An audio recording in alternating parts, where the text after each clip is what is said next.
ქვეყნისთვის საერთო მნიშვნელობის ობიექტებზე მომხდარი ინციდენტებით შეძლო სამართალდამცველები დაინტერესდნენ. ბოლო პერიოდში მაღალი ძაბვის გადამცემი ხაზები რამდენიმე რეგიონში დაიწყრილა. ასევე გახშირდა ხანძრები, რომელიც ასევე საფრთხეს უქმნის გადამცემებს. ეს საკრუს ენერგოს მიერ გადაღებული ფოტოებია კომპანიის თანამშრომლებმა რამდენიმე რეგიონში მონადირეების მიერ დაზიანებული მაღალი ძაბვის გადამცემები დააფიქსირეს. საკრუს ენერგოს გენერალური დირექტორის განმარტებით მონადირეების ნაწილი მაღალი ძაბვის გადამცემებს შეგნებულად აზიანებს. აღნიშნული პიროვნებების უსაფრთხოების თვალსაზრისით აი აქედან გამომდინარე არ შეიძლება, ანუ არც სადენის დაზიანება და არც თქვათ იზოლატორის გატეხვა, ესე თქვათ სროლა ტოპიდან და მეორე ის რომ ამაზე ძალიან არის დამოკიდებული ქვეყნის ენერგომომარაგება და მისი მდგრადობა, რაც ძალიან სახიფათოა როგორც თვითონ იმ პიროვნებისათვის, ასევე ქვეყნის ენერგომომარაგებისათვის.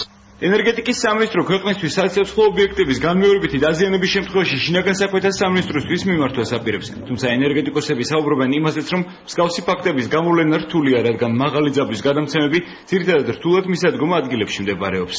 ტარტარენ ტარასკონელის ქუძე ნადირობების შემდეგ ამგვარი რამე რა თქმა უნდა აღარ გამიგია, თუმცა ძალიან გაოცებული ვიყავი, როდესაც გავიგე რომ ასეთი ფაქტები ხდება. ეს არის ბარბაროსობა, ეს არის ველურობა და ეს არის კრიმინალური დანაშაულება, რომელიც ამგვარი ქმედება ხელს საფრთხეს უქმნის მთლიანად ჩვენს ძველ ენერგომომარაგებაზე და ჩვენს ძველ სისტემას. მაღალი ძაბვის გადამცემების დაზიანებას დივერსიად აფასებენ პროფესიონალი მონადირეებიც. ეგეთხას ნამდვილად ვერ დავარქმევ მონადირეებს. ესენი არიან თოფიანი კაცები, რომელსაც არ აქვს არავითარი ნადირობის კულტურა და მონადირის კულტურა. სამწუხაროდ ესეთი ხალხი ბევრი არის დღეს.